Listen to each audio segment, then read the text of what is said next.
Heading लिखो cord of contact,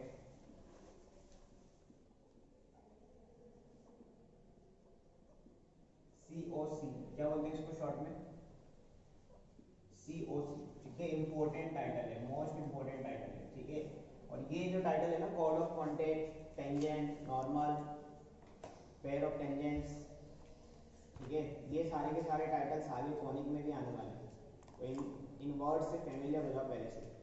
तो code, अभी तक हम कोड जानते थे, कोड जानते थे ना, अभी तक सर्कल के दो पॉइंट को मिलाने वाली लाइन कोड कहलाती थी। अब कोड ऑफ कॉन्टेक्ट उसने वर्ड दे दिया COC, तो लिखेंगे इसके अंदर थोड़ी सी बात है, इसके अंदर लिखो if from outside point,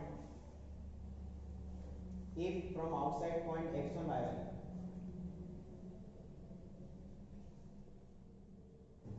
if from outside point x1 y1 tangents are drawn to the circle,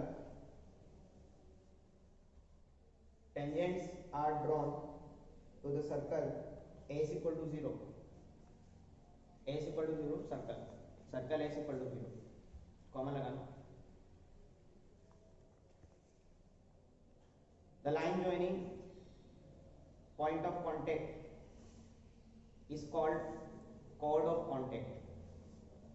The line joining point of contact is called chord of contact. ठीक है, is called chord of contact.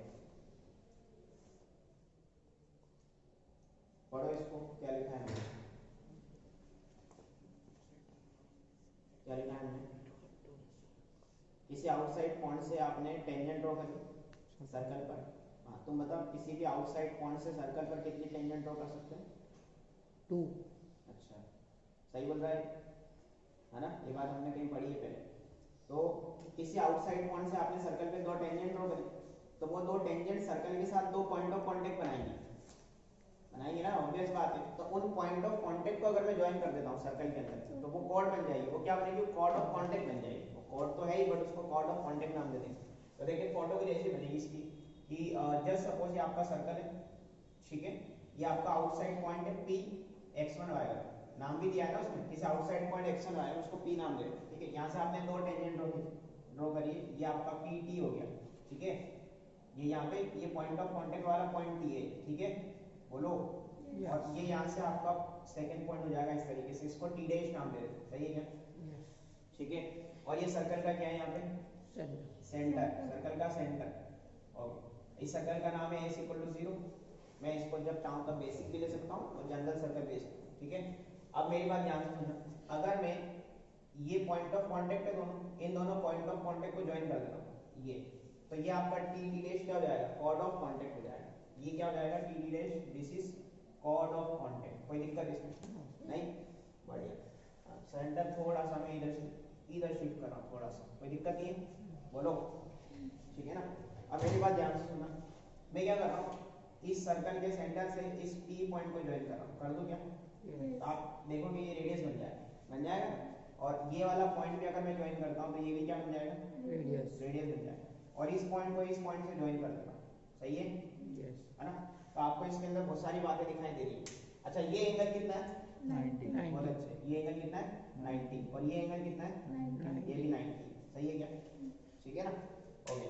आपको देखो इसके अंदर क्या क्या दिखाई दे रहा है, ये आपका T डैश तो कॉर्ड ऑफ कांटेक्ट हो गया, अपना टॉपिक खत्म हो गया। अच्छा, कॉर्ड ऑफ कांटेक्ट की जो इक्वेशन होती है ना, वो T इक्वल टू 0 से देते हैं, किससे देते हैं, T इक्वल टू 0 करना आता है आपको, हाँ, मैंने T इक्वल टू 0 को लेकर के आपको कहीं बताया था कि तीन जगह पर T इक्वल टू 0 होगा, एक तो टेंजेंट की इक्वेशन में पॉइंट फॉर्म में, दूसरा कॉर्ड ऑफ कांटेक्ट में, और तीसरा कॉर्ड ऑफ कांटेक्ट में, और तीसरा होगा पोलर, इक्वेशन ऑफ पोलर, आएगा वो टॉपिक आगे आएगा, ठीक है ना, कोई दिक्कत इसमें समझने में आता है। अब देखो जैसे मैंने इनको ज्वाइन किया ना, तो अंदर की तरफ आपको दो ट्रायंगल भी दिखाई दे रहे होंगे, दिख रहे हैं आपको, CPT और CPT डैश दिख रहा है क्या, है ना। और आपको एक क्वाड्रिलेटरल भी दिखाई दे रहा होगा, PTCP, सॉरी PTCT डैश, सही है क्या, क्वाड्रिलेटरल, चार साइड का क्लोज फिगर दिख रहा है क्या, ठीक है ना। अच्छा, थोड़ी देर के लिए सर्कल को मैं लेट कर लेता हूँ, लेट सर्कल इज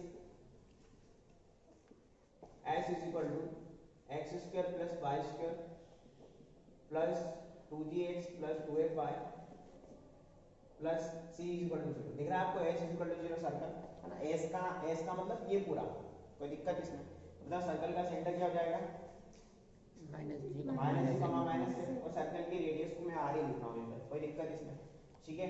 तो यहाँ पे आप देखोगे here PT and PT dash R, ये क्या है, पेयर ऑफ टेंजेंट, बहुत बढ़िया, पेयर ऑफ टेंजेंट, कोई दिक्कत इसमें, पेयर ऑफ टेंजेंट्स, टेंजेंट्स क्योंकि एक से ज्यादा है ना इसलिए। ओके, दूसरी बात इसके अंदर TT डैश इज, बोलो COC कॉर्ड ऑफ कांटेक्ट, कोई दिक्कत नो। अच्छा, और CT एंड CT डैश क्या है ये, रेडियस, रेडियस। थोड़ी देर के लिए इसको मैं कैपिटल R मान लेता हूं, कैपिटल R बोल दो, कोई दिक्कत नहीं है ना, बोलो तो कैपिटल R बोल देते हैं, क्या फर्क पड़ता है, ठीक है ना। ओके, इतनी सारी बातें समझ में। और एक और बात ये कि आप देखोगे PT and PT dash equal to root S1, कुछ याद आया? क्या है ये, what is this root S1?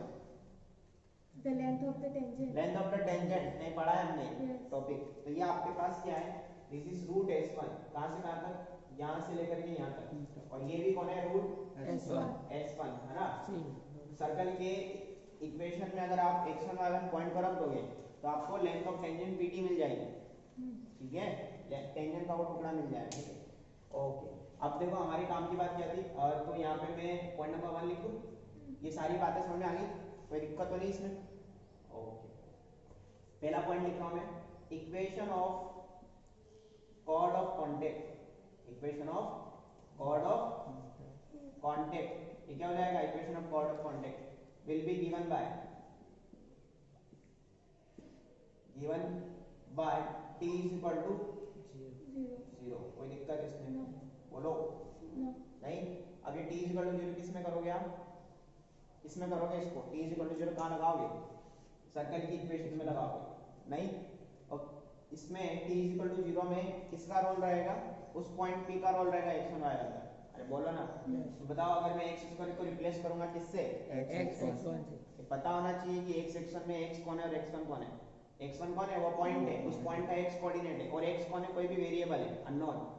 y square को किससे रिप्लेस करेंगे, y1 से, और 2g as it is constant as it is, x को किससे रिप्लेस करेंगे, x प्लस x1 अपॉन 2, उस 2 से वो 2 कट जाएगा, फिर इस 2f y में इसको रिप्लेस करेंगे, y plus y1 upon 2, okay, और constant as it is equal to 0।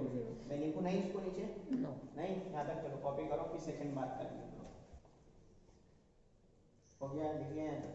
देखो मैं थोड़ी देर के लिए क्या कर रहा हूँ कि ये जो लेंथ ऑफ टेंजेंट है ना, रूट S1 को थोड़ी देर के लिए मैं L लेट कर लूं क्या, कैपिटल, बोलो L बोले तो लेंथ वाला L लेट कर लिए, क्या फर्क पड़ता है, क्योंकि आगे आने वाले फॉर्मूले आपको थोड़े आसान हो जाएंगे याद करना।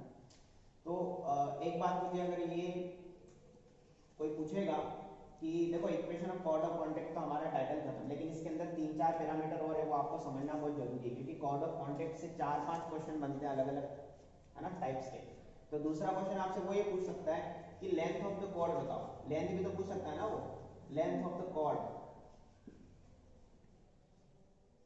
ऑफ कांटेक्ट, ठीक है। तो length of the chord of contact का फार्मूला हो जाएगा आपका is equal to 2RL upon under root R square plus L square, formula क्या जाएगा 2RL upon under root R square plus L square, ऐसा पता चला।